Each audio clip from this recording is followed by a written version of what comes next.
లేకపోతే నేను అది కాదు, నేను క్రిస్టియన్ కాదు అని ముసుగేసుకునే ఉన్నారు. మీ పేరులో యాంటోనీ ఉంది, ఇంకేవో ఉన్నాయని సూర్య గారు కూడా మొన్న మాట్లాడారు. ఆ వీడియోలు కూడా ఇప్పుడు ట్రెండ్ అవుతున్నాయి, వైరల్ అవుతున్నాయి. సార్, మీరు ఏదన్నా కండి, ఏదన్నా చేయండి, రాముడు జోలికి వచ్చిన వాడు బతికి బట్ట కట్టినట్టు ఇంతవరకు చరిత్ర లేదు. కత్తి మహేష్ని తీసుకోండి, ఇంకొంతమంది ఉన్నారు, అంటే మొన్న ఒక ఆయన పాస్టర్ కూడా కాలం చేశారు. వాళ్ళందరూ రాముణ్ణి, రామాయణాన్ని విమర్శించిన వాళ్ళే మీలాగే. అంటే మీకు ఆ గతి పట్టాలని నేను కోరుకోవట్లేదు, కానీ మీరు తెలుసుకోవాలి రామాయణం, రాముడి గురించి అని మాత్రం నేను కోరుకుంటున్నాను. ఇదిగోండి, నా మెడలో రాముడి తాలూకా లాకెట్టే ఉంది. నేను రామభక్తురాల్ని.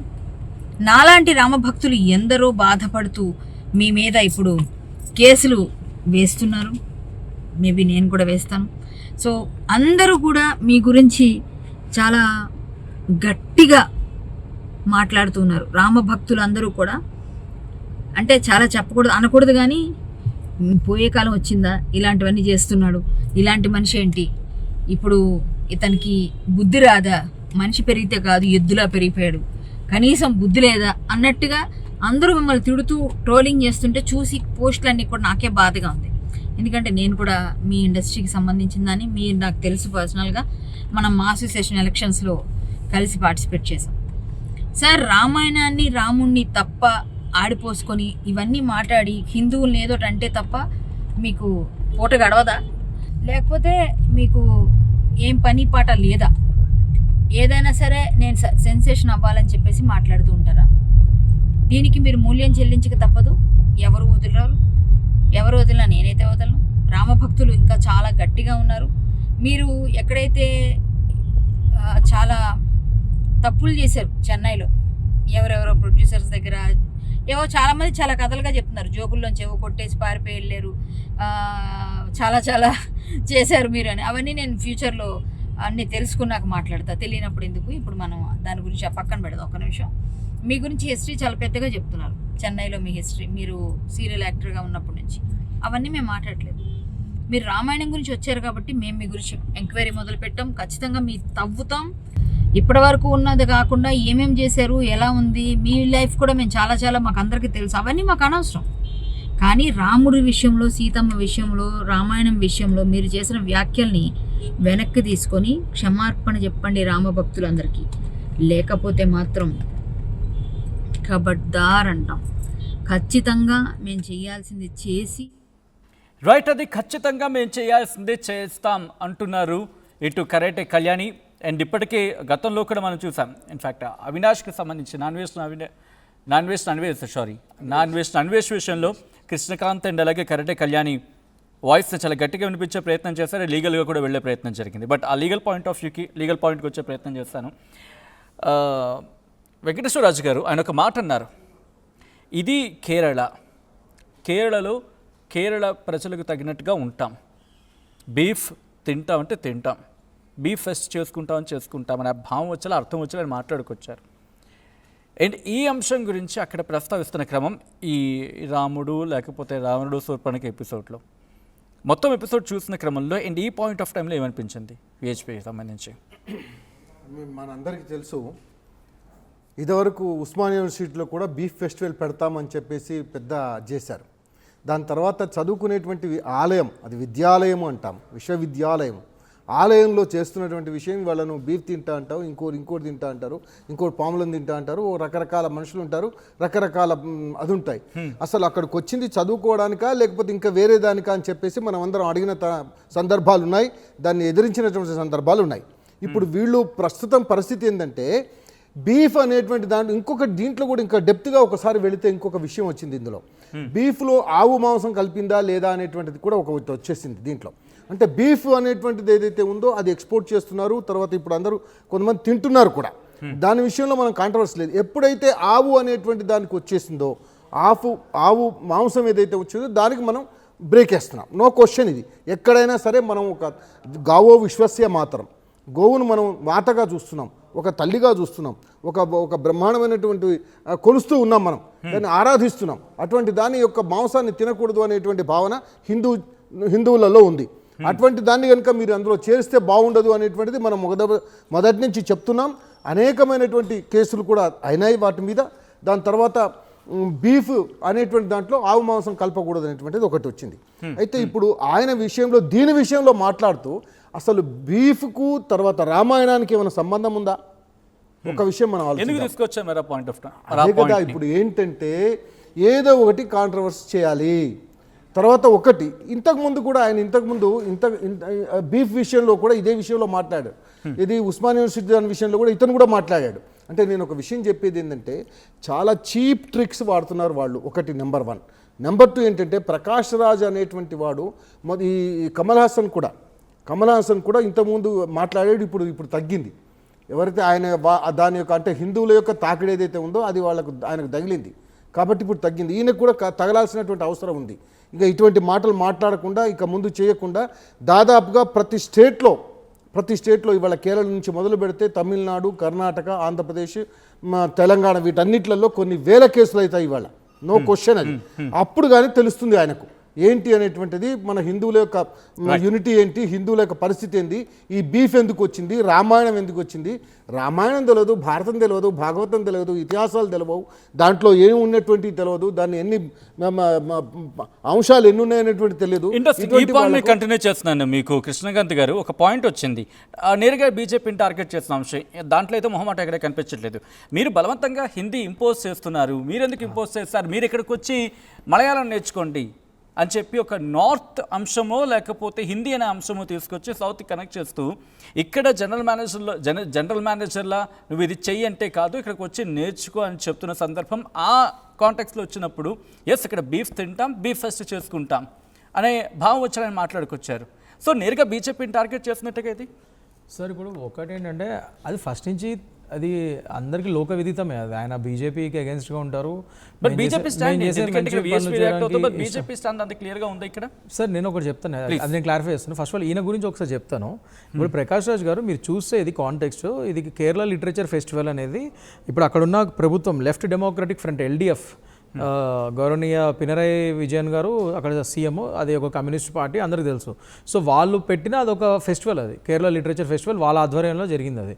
సో వాళ్ళని ప్రసన్నం చేసుకోవడానికి ఈయన అక్కడ వెళ్ళి ఈయన కమ్యూనిస్టు భావజాలం అంతా అక్కడ చెప్పి ఇవన్నీ మాట్లాడుతున్నాడు. మనకు తెలుసు కమ్యూనిస్టులు అంటే కూడా generally they are also atheist, వాళ్ళు అదే ఫాలో అవుతారు. సో ఈయన కూడా ఒక కమ్యూనిస్ట్ భావజాలం ఉంది కాబట్టి సో అదే విధంగా ఆ మాదిరిగా అలా మాట్లాడి సో కావాలని ఇప్పుడు ఏదో వాళ్ళని ప్రసన్నం చేసుకోవడానికి, వాళ్ళ స్టేట్లో ఉన్నాడు కాబట్టి ఆ LDF వాళ్ళని ప్రసన్నం చేసుకోవడానికి ఈ మాటలు అనమాట. ఎందుకంటే ఎలక్షన్స్ కూడా ఇప్పుడు ముందు ఉన్నాయి కదా. సో ఏదో విధంగా మాట్లాడి ఏదో ఒక ప్రసన్నం చేసుకునే వేషాలు ఇవన్నీ. ఇప్పుడు కమింగ్ టు యువర్ పాయింట్, బీజేపీని డైరెక్ట్గా అన్నారు అది ఇదంటే ఫస్ట్ ఆఫ్ ఆల్ బీజేపీ అనేది మా పార్టీ ఇప్పటివరకు హిందీ ఇంపోజ్ చేస్తున్నారు సార్. హిందీ ఇంపోజ్ చేస్తున్నాం మేము డైరెక్ట్గా. అన్ని స్టేట్స్ కంపల్సరీ హిందీ నేర్చుకోవాలి ఇంపోజ్ చేసామని ఎక్కడ ఏం లేదు సార్.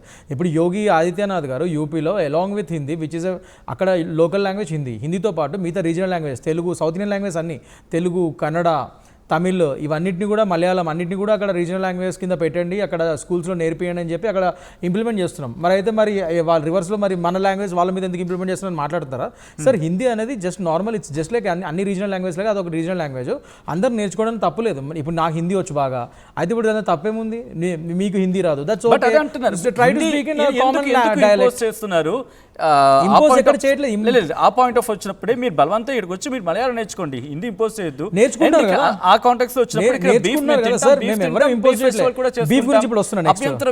అదే మాట్లాడతారు సార్. హిందీ ఫస్ట్ ఆల్ ఎవరు ఇంపోజ్ చేయట్లేదు. ఆయన స్ప్రెడ్ చేసిన ప్రొపగాండాని దయచేసి మీడియా ఛానల్స్ అందరూ అది ప్రొపగేట్ చేయకండి. అది it's a false propaganda created by the left people. So called Prakash Raj గారు వీళ్ళందరూ ఆ లెఫ్టిస్టుల కింద వస్తారు. సో వాళ్ళు ప్రొపగాండా, అదంతా ఫాల్స్ ప్రొపగాండా. హిందీ మేము ఎక్కడ ఇంపోజ్ చేస్తున్నాం, అసలు ఏం చేయట్లేదు, అదంతా ఫాల్స్, అది ఫేక్. అది first thing. Second thing, beef అనేది ఇప్పుడు నువ్వు తీసుకురావాల్సిన కరెక్ట్ పాయింట్ మాట్లాడారు. అసలు బీఫ్ అనే ప్రస్తావన నువ్వు రామాయణం గురించి ఒక పిట్టకథ చెప్పడమే తప్పు. మళ్ళీ అక్కడ బీఫ్ గురించి నార్త్ సౌత్ డివైడ్ క్రియేట్ చేస్తావు. అక్కడ ఈ బీఫ్ గురించి ప్రత్యేకంగా మాట్లాడాల్సిన అవసరం ఉంది అక్కడ నీకు. మేము బీఫ్ తింటాం, అది తింటాం అంటే ఒక మతపరమైన, ఒక రిలీజియస్ పరమైన టాపిక్ మాట్లాడుతూ బీఫ్ తింటాం అనే మాట నువ్వు ఎందుకు మాట్లాడు అంటే ఇక్కడ క్లియర్గా నువ్వు నీ ఇంటెన్షన్ తెలుస్తుంది. ఒక సెలెక్టివ్ అవుట్రేజ్ నీది, నీకు ఒక సెలెక్టివ్ సెక్యులరిజం నీది. నువ్వు కావాలని ఒక మతాన్ని కించపరుస్తూ ఈ బీఫ్ అనే ప్రస్తావన తీసుకొద్దామన్న ఒక ప్లాన్ ప్రకారం తీసుకొచ్చి ఇప్పుడు ఆయన పిట్ట కదా ఆ ఇంటర్వ్యూలో అప్పటికప్పుడు ఆయన క్రియేట్ చేసి చెప్పింది కాదు. మీరు సరిగ్గా చూస్తే ఇంటర్వ్యూ అందులో క్లియర్గా చెప్తున్నాడు, నేను ఒక నాటకం రాస్తున్నాను పిల్లల కోసం, ఇలా నార్త్ సౌత్ డివైడ్ గురించి ప్రస్తావిస్తూ ఈ సోకాల్డ్ ఈ హిందీ ఇంపోజిషన్ గురించి దాని గురించి అన్నిటి గురించి మాట్లాడుతూ ఈ ఎలిమెంట్స్ అని అందులో పెడుతూ ఈ రామాయణం నుంచి క్యారెక్టర్స్ తీసుకుని నేను ఒక పిట్టకథ రాస్తున్నా అని చెప్పి ఆ పిట్టకథ అక్కడ స్పాట్లో చెప్పాడు. అంటే అక్కడ ఒక ప్లాన్డ్గా మెడిటేటెడ్గా ముందే నిర్ణయించుకుని వచ్చాడు ఆ లిటరేచర్ ఫెస్టివల్కి. ఇలా మాట్లాడి ఒక కాంట్రవర్సీ క్రియేట్ చేద్దాం కావాలని మనోభావాన్ని దెబ్బతీశాడు ఆయన. అది క్లియర్గా తెలుస్తుంది ఆ వీడియోలో. ఆయన చెప్పింది అది ఆల్రెడీ రాస్తున్నా నాటకం అని, పరిమాల అక్కడ తీసాడు. అక్కడ నేను అదే క్వశ్చన్ మళ్ళీ అడుగుతున్నాను సచిన్ గారు, ఏంటంటే మీరు ఇదే పెట్ట కదా మా ఇతిహాసాల నుంచి కాకుండా వేరే మత గ్రంథాల్లో కూడా చాలా కథలు ఉన్నాయి, క్యారెక్టర్స్ ఉన్నారు. అలాంటి క్యారెక్టర్స్ నుంచి మీరు ఒక పిట్టకథ రాసి పిల్లలకి రాయొచ్చు కదా. మా యొక్క ఇతిహాసాలని వ్యంగ్యంగా నువ్వు ఎందుకు పిట్టకథ కింద మార్చుకుని వాడుతున్నావు? వేరే కమ్యూనిటీ వాళ్ళకి చెందిన మత గ్రంథాల నుంచి కూడా పిట్టకథలు రాసుకోవచ్చు కదా అన్నది నా సూటి ప్రశ్న. ఎందుకు దాని సమాధానం లేదు? VSP ఏ యాక్షన్లోకి వెళ్ళబోతోంది? ఎందుకంటే ప్రకాష్ రాజ్ గతంలో కూడా వ్యాఖ్యలు చేశారు, VSP ప్రశ్నించింది, బట్ మళ్ళీ ఇప్పుడు ఆయన వ్యాఖ్యలు చేశారు. VSP ఎటువంటి యాక్షన్లోకి వెళ్ళబోతోంది? ఆయన నుంచి వివరణ కోరే ప్రయత్నమా, లేకపోతే ఆయన క్లారిటీ కోరే ప్రయత్నమా, లేకపోతే యాక్షన్లోకి దిగబోతుందా? తప్పకుండా ఆయన క్షమాపణ చెప్పాల్సినటువంటి అవసరం ఉంది, నెంబర్ 1. తర్వాత అనేకమైనటువంటి కేసులు ఇప్పుడు ఆయన మీద పెట్టబోతున్నారు. 100 దాదాపుగా కొన్ని వేల కేసులు ఆయన మీద పడతాయి. 100 దాన్ని ఎదుర్కోవాల్సినటువంటి. ఒకవేళ ప్రకాష్ రాజ్ కనుక డిబేట్కి వస్తానంటే, డిబేట్కి సిద్ధం అంటే సిద్ధం 100% అండి. మీరు రమ్మనండి, ఇప్పుడు లైవ్ లో కాల్ తీసుకోండి పోనీ. అసలు ఏం స్టాండ్ ఉంది ఆయనకు ఏం స్టాండ్ ఉంది? ఏం స్టాండ్ ఉందని ఆయనకు రామాయణం తెలుసా? తెలిసి మాట్లాడింది అది దాని విషయంలో డైరెక్ట్లీ బికాస్ ఆయన చూస్తూ ఉండొచ్చు కాక, ఎందుకంటే తెలుగు కూడా బాగా అర్థమవుతుంది. ఆయన తెలుగు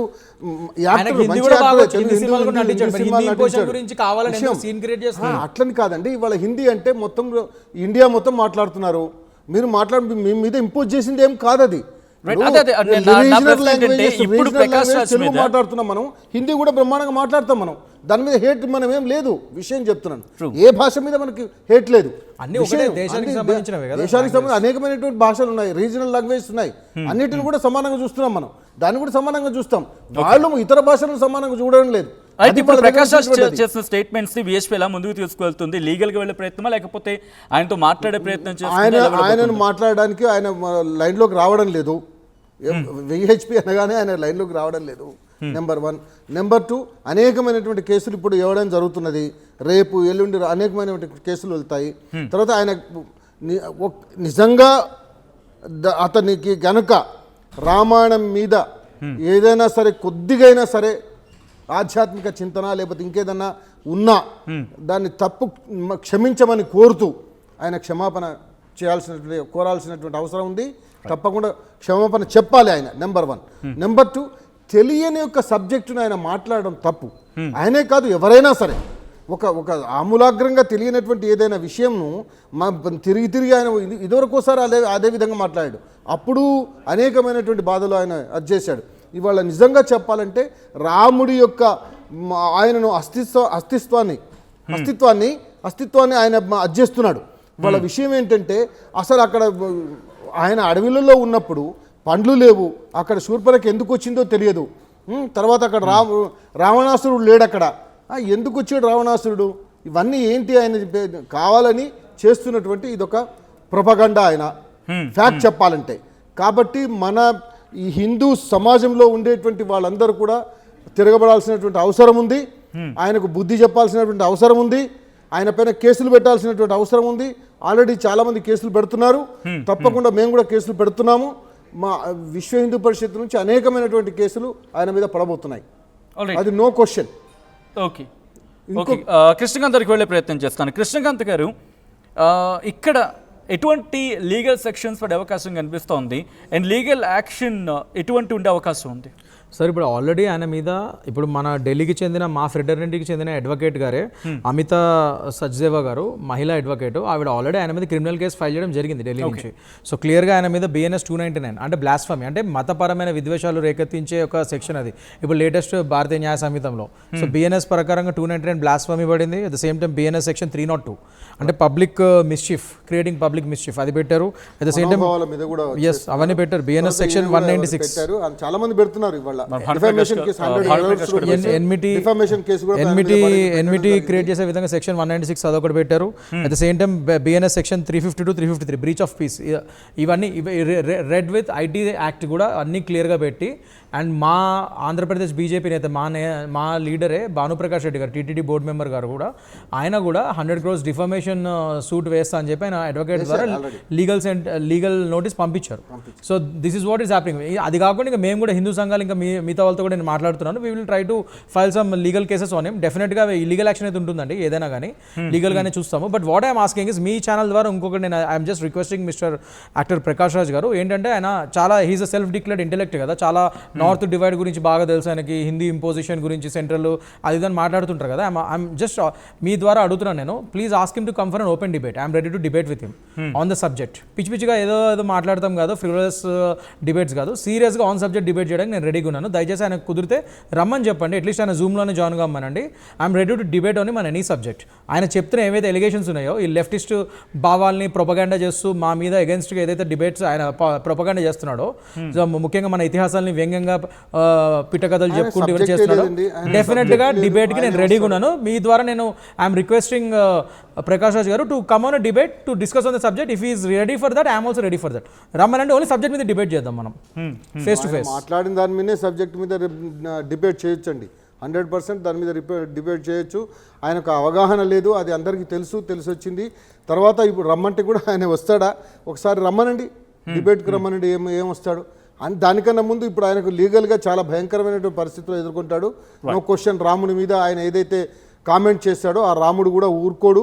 మన మనోభావాలను, హిందూ మనోభావాలను దెబ్బతీసినటువంటి అతనికి మామూలుగా శిక్ష ఉండదు, నో క్వశ్చన్. అటువంటి పరిస్థితుల్లో ఆయన పడేటువంటి ఆ యొక్క బాధలు చాలా ఉంటాయి, number 1. Number 2, if is ready, welcome. Okay, so ఆయనతో డిబేట్కి సిద్ధం. ఏ టాపిక్ ఈ అంశానికి సంబంధించి ఆయన ఎటువంటి ప్రశ్నలు లేవనెత్తినా సమాధానం ఇచ్చేందుకు విహెచ్పి సిద్ధం ఉంటుంది. At the same time BJP నుంచి కూడా ఇన్ఫ్యాక్ట్ కృష్ణకాంత్ ఆయన చెప్పుకొస్తున్న సందర్భం, లీగల్గా అడుగుతారా లేకపోతే పాయింట్ ద సబ్జెక్ట్ మాట్లాడే ప్రయత్నం చేస్తారు? పాలసీ మీద, పొలిటికల్గా, లీగల్గా ఏదైనా కానీ I'm ready to debate with him. Please ask him to come. At least కుదిరితే జూమ్లో జాయిన్ అవ్వమనండి. I'm ready to debate with him on subject. Right, thank you so much. Before that ఒకసారి కరాటే కళ్యాణి మాట్లాడుతున్నారు, కరాటే కళ్యాణి ఏమంటారు చూద్దాం. బట్ బిఫోర్ దట్ ఎవరికైతే line connect కాలేదో వాళ్ళు కామెంట్ చేసే ప్రయత్నం చేయండి, అండ్ మీ అభిప్రాయాన్ని కామెంట్ రూపంలో తెలియజేసే ప్రయత్నం చేయండి. ఒకసారి కరాటే కళ్యాణి ఏమన్నారు చూద్దాం, ఆ తర్వాత డిబేట్ కంటిన్యూ చేద్దాం. దూరుతారు, మీకు కూడా ఇంట్రెస్ట్ ఉండొచ్చు, మీరు నాయకుడు అవ్వాలనుకోవడం తప్పలేదు. కానీ అన్ని వర్గాల వాళ్ళు ఉంటారు, ఒక వర్గం వాళ్ళే కాదు. అలా అని చెప్పేసి మా జోలికి వస్తేనే మేము వస్తాం, లేకపోతే మేము ఎవరిని అనం. అంటే ఒక వర్గాన్ని టార్గెట్ చేస్తూ ఒక ఇతిహాసాన్ని, ఒక ఏమంటారు పురాణ గాథల్ని ఏవైతే ఉన్నాయో వాటన్నిటిలో మేము అవి చేస్తాం, ఇవి చేస్తాం. రామాయణం అనేది నిజంగా జరిగిన ఆధారాలు ఉన్నప్పటికీ కూడా మీరు నమ్మరు, నాస్తికులు. అసలైన తొలి వెలుగు. ఫాలో వాట్సాప్ @తొలి వెలుగు official.